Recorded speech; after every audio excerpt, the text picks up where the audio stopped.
You know, I think in life, once we choose to become a leader, that means others are looking to duplicate who and what we are. And it better be good. Here we are, we're here in Lethbridge looking at the high-level bridge, which is the longest, highest bridge of its kind, built in 1909. It is mind-blowing beautiful. So when you're working and maybe you just need a little breather, do you ever just come down here to kind of let go of some steam or get reconnected or what? Absolutely, this is where I come.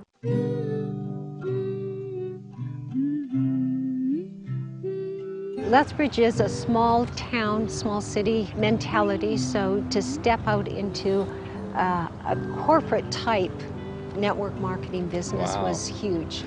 And my understanding is you went to elementary, then high school, then you went on to college and came back to teach at both of these at some point. Exactly. You can live in Lethbridge, Alberta, which is a beautiful, quaint, yet very small town. You did this, and it's hard to break the mold and go out and do something different, but for sure, Marilyn Stewart has broken the mold.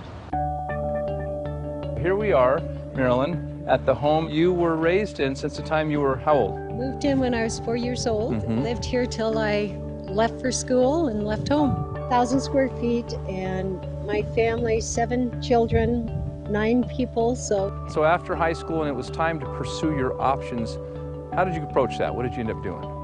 The courses that I initially took prepared me to be the typical female secretary. In those days, women weren't given the same option as males to play sports, be active, enjoy other things in life, even recreational sports. So I wanted to get my education so I could open up some of those doors for people, for women.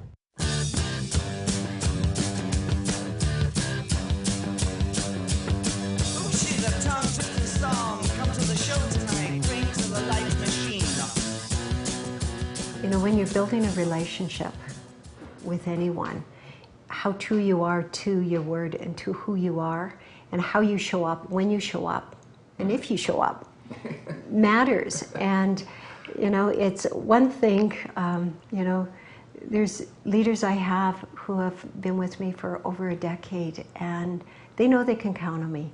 And it's a solid relationship, yet at the same time, very respectful.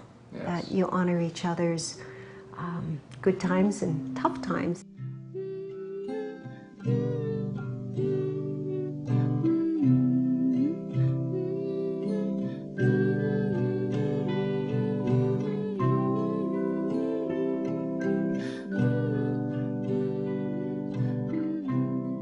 I remember jotting down a number, and that number, Ron said, was going to be the number of the first leader in Forever Green. And I called this lady, and a beautiful voice answered on the other end of the phone, and that leader was Marilyn Stewart.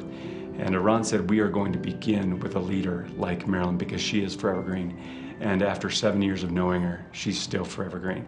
And if there was anybody that Ron could have handpicked to lead this company, to guide the company, and to personify what Forever Green means and is, not only from the heart, but from the mind and the business, it's Marilyn Stewart. And I'm so grateful for my friendship with her and knowing her for all these years and how she continues to lead even to this day. I saw qualities and abilities and talents that you had that in the industry, it was successful. So I thought, okay, what are you doing? What is successful? And even asked you to coach and help me. So that's been really, really important in my life. Marilyn, being who she is, and she embraced her strengths and weakness, and she continued to be true to herself every day and working toward a goal that she created. And I think that's what Forever Green believe. And with her being an example out in the field, just make Forever Green stronger. We're a perfect match. So right behind you here, Marilyn, I see this painting. I happen to know very much about this painting. Can you talk about that? Well, it defines one of my successes in life, and it's reaching the top rank within Forever Green. It's Rainmaker. And so, you know, it's all 4 seasons coming into one, and so it's a reminder of, you know, the journey traveled, you know, some of the hardships, you know, winters, especially in Canada, are pretty brutal. And so, you know, you know, again, metaphor in life that, you know, there are adversities. There's no hint of insecurity with you in Forever Green. In this industry, people jump from company to company to company.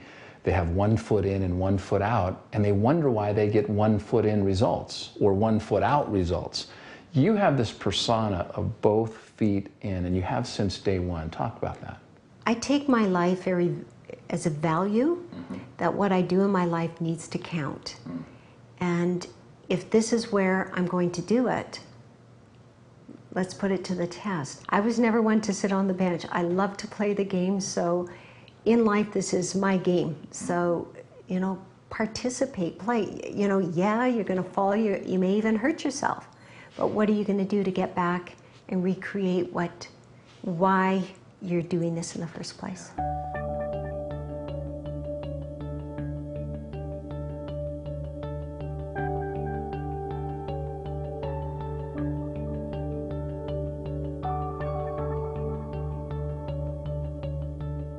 Well, I went to school in Southern California. It was a passion of mine to study design. I graduated with architectural interior design degree and was kind of heading in that direction, and Forever Green came into my life, and it was, I had opportunities at that point. I kind of stopped and took a look at that. I'm able to take the skills that I think that I've been honed in on my own and then developed the skills maybe that I'm not as strong in, and bring them together and really incorporate them into my business, whether it's creative, whether it's structure, whether it's business, and expand from that. Nice. I know she went to California, went to specialized school for interior design, some graphic design. She could have gone to be a dancer. She could have done lots of different things, but she chose Forever Green with you. How's that been? It's been a blessing, truly a gift. Well, I think when two individuals kind of come together and partner, you know, you're able to bring out each other's strengths and I guess nurture each other's weaknesses, and that's what we're able to do really, really strongly. Her strengths complement mine and vice versa, and so I think it's a real gift, not only just to have a mother-daughter relationship, but business partnership, best friend, mentor. We do that with each other. She saw the extreme opportunity and stepped in and is using those talents. That's what's so remarkable about this industry, is the transferring of your own talents and abilities into what you want to create. So it's not about leaving something behind, it's just finding a new way to use them. The one gift that she always gave us is realizing the talents that you have, the talents that you came into this life and had, and giving it to others, not just keeping them to yourself, but giving them to others. And whether it was through our music training, through dancing, through school, through art, whatever that was, is giving that to people and utilizing it to our fullest. And she never shied away from making it clear where our talents were and then pushing us into that. One of the greatest influences my mom has given me would definitely have to be her energy that fuels me to create the impossible in my life.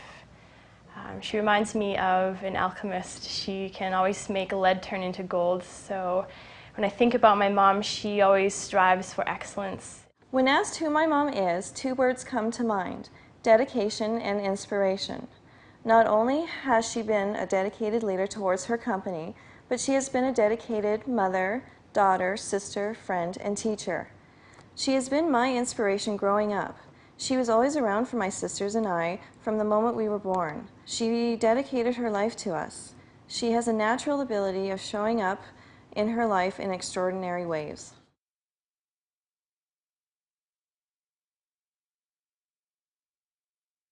The idea of this painting was to put all 4 seasons in one shot, so that you can just show that the earth is just magnificent and beautiful. The evergreen tree is embracing every second of every season of life, always green, always growing, hence forever green. And this is the rainmaker, and the rainmaker was believed in history to pull moisture from dry sky, and it just defines the intangible leadership qualities that you bring.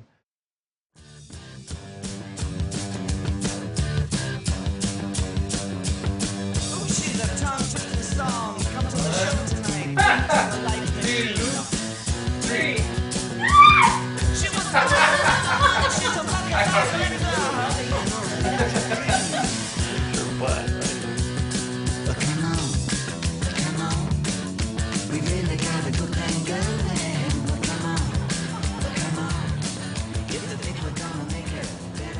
it.